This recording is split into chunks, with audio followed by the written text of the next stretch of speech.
Chapter 7, Marriage and Law. The object of laws is to prohibit every practice which is calculated to injure individuals or society. But in what respect are individuals or society injured by the practice of a plurality of wives? We answer, in no respect whatever. The objector may say that such a practice is calculated in some instances to produce poverty and bring distress upon the family, and, therefore, should be considered criminal and prohibited by law. We reply that there are many practices which bring poverty and distress, and yet those practices are perfectly lawful. For instance, the slaveholder may reduce himself to poverty by accumulating slaves and by a mismanagement of them. Would the Southern states consider this a crime? Would they prohibit by law the purchase of slaves, because in some instances it reduced the purchaser to poverty and brought distress upon himself and family? And again, a man may bring poverty and distress upon himself and family by unwisely employing mechanics, clerks, day laborers, etc. Would any of the states or territories consider this criminal? Would they enact laws to prohibit the hiring of mechanics and laborers because, in some instances,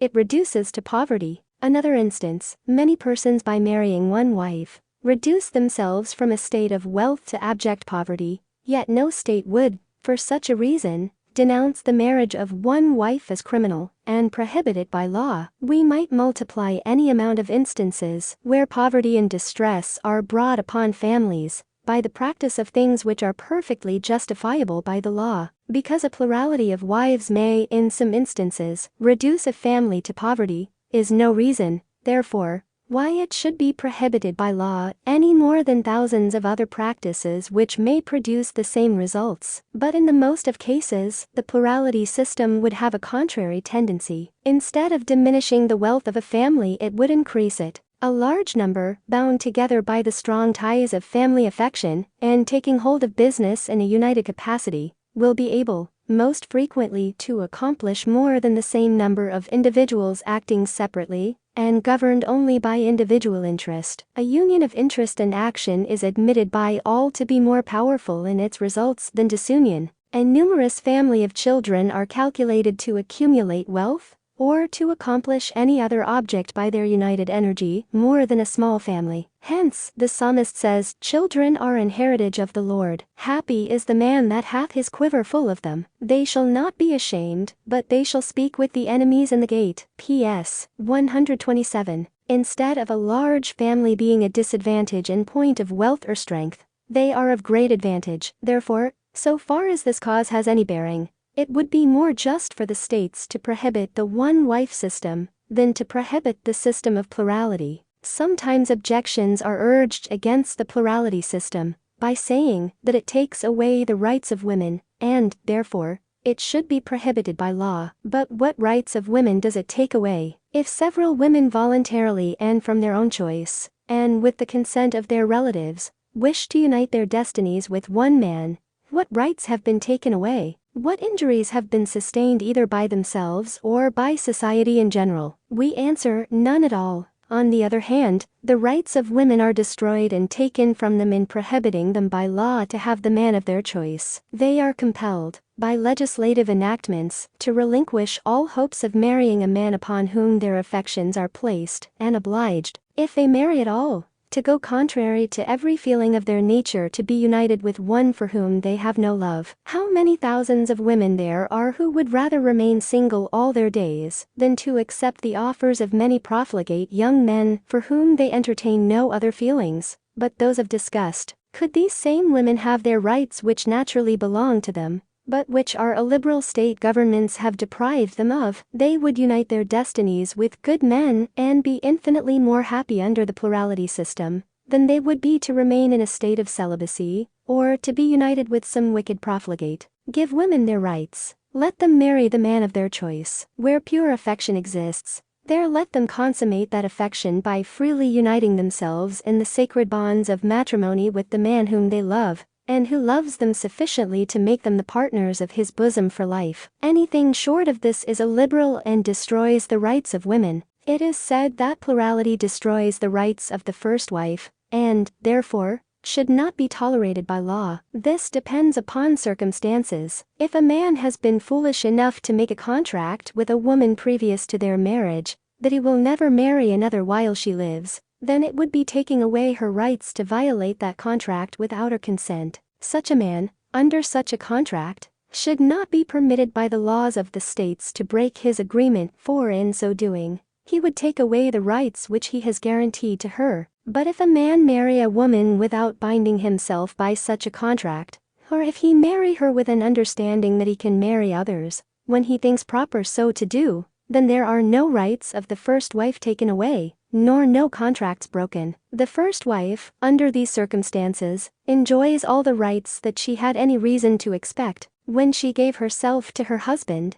it was not by compulsion, she freely and voluntarily consented to be his, with the full understanding that he might marry others whenever he chose. A woman, under these circumstances, is divested of no rights, only what she has voluntarily surrendered. She prefers rather to be united with such a man, though she may share but a measure of his attention, than to live a life of celibacy, or be obliged to marry one whom she loves less. Therefore the objection against plurality upon this ground is wholly without foundation. Another objection is urged against plurality by pretending that it corrupts the morals of society, and, therefore, it is argued that it should be considered a crime and be prohibited by law. But we ask, what morals of society does it corrupt? Morality is only another name for virtue, goodness, righteousness. Immorality is its opposite, that is, vicious, evil, unrighteous. To be moral is to be innocent of crime. To be immoral is to be guilty of crime. It can neither be shown from reason nor the word of God that plurality is criminal, and hence it cannot be immoral,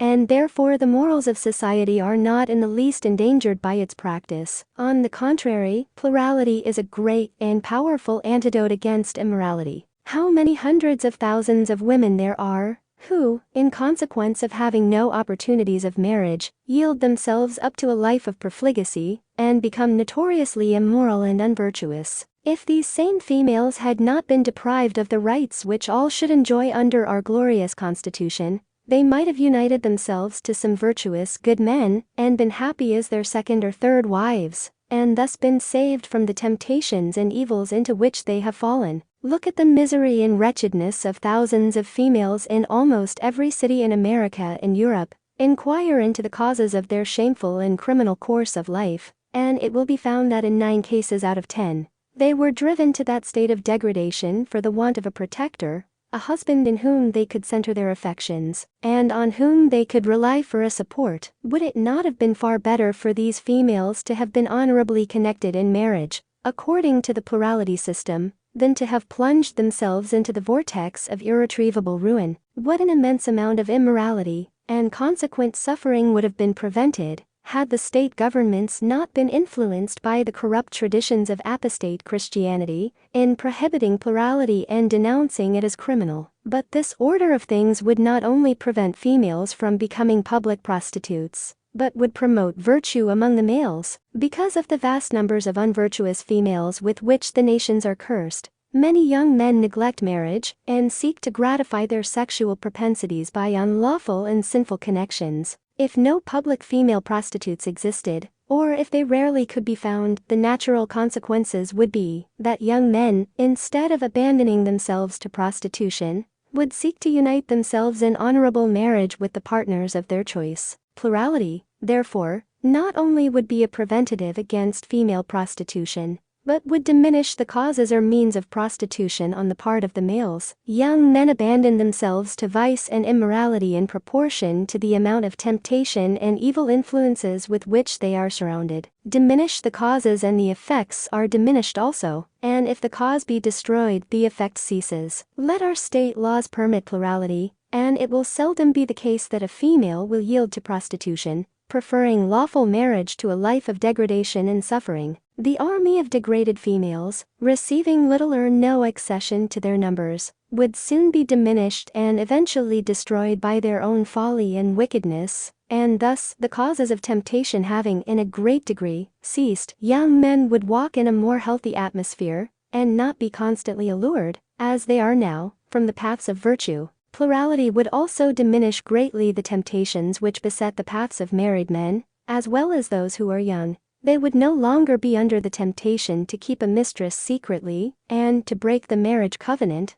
and thus sin against their wives and against God. How many thousands there are who practice this great abomination, and why do they do it? Because they are compelled by our bigoted state laws to confine themselves to one wife. Had they the liberty which 4/5 of the other nations have, and which the Bible and our national constitution guarantee, they could marry a plurality of wives, and be compelled to support them and their children, instead of having their secret mistresses, and turning them away when they get tired of them. Which think you a woman would prefer? Would she rather live in adultery with a man, subject, at any moment, to be turned away, penniless and unprotected, or to be lawfully united with him in honorable wedlock? Would she not infinitely prefer the latter to the former? If plurality existed, it would be very seldom that women would consent to be mistresses. Plurality, therefore, instead of injuring the morals of society, would have an effect directly the reverse. It would greatly purify society from the immoralities which now exist. How long shall the state governments be cursed with such illiberal laws? When will the people awake to a consciousness of their duties, and repeal those acts which have resulted in so much evil? When will they learn to be freemen according to the spirit of the Constitution, and no longer fetter themselves with the chains of superstition, handed down from the dark ages of popery? Arise, Americans, arise, break every yoke that tends to bondage, assume the dignified position of American citizens, maintain inviolate the choice liberties of your country, the liberties so dearly purchased by your illustrious ancestors. Let not the galling chains of priestcraft bind the nation's conscience. Let not the bigoted traditions and customs of apostate religions influence your legislative departments. Let not the judgment and wisdom of your great statesmen be swayed from the important principles of liberty, so dear to every American heart. Let no laws be enacted denouncing as crime that which reason, morality, and the Word of God approve as a virtue. Let no laws prohibit you from the enjoyments arising from domestic relations which are reasonable, moral, virtuous, pure, and good. If your fathers have been in bondage to Romish superstitions, remember that you are free. Yes, free from religious intolerance, free from all nations under heaven, free to enjoy all blessings, unmolested, which God has ordained for man, unless you, yourselves, prefer laws tending to bondage, rather than liberty. Another objection to plurality is made by pretending that it is calculated to excite jealousies in families, and, therefore, it is argued to be criminal, and should be prohibited by law. If several women mutually agree to be the wives of the same man, and he treats them with impartiality, we see no cause existing for jealousy. Each receives all the attention which she expected to receive when she entered into the matrimonial contract. If jealousies should arise, they would be entirely of a different nature from those occasioned by unlawful steps taken by a husband. If a husband violate the laws of virtue by unlawful connections, the wife loses confidence in him, and when confidence is gone, peace and quietness are gone, and the foundation of happiness is destroyed in the family. Not so when jealousies arise between members of the same family.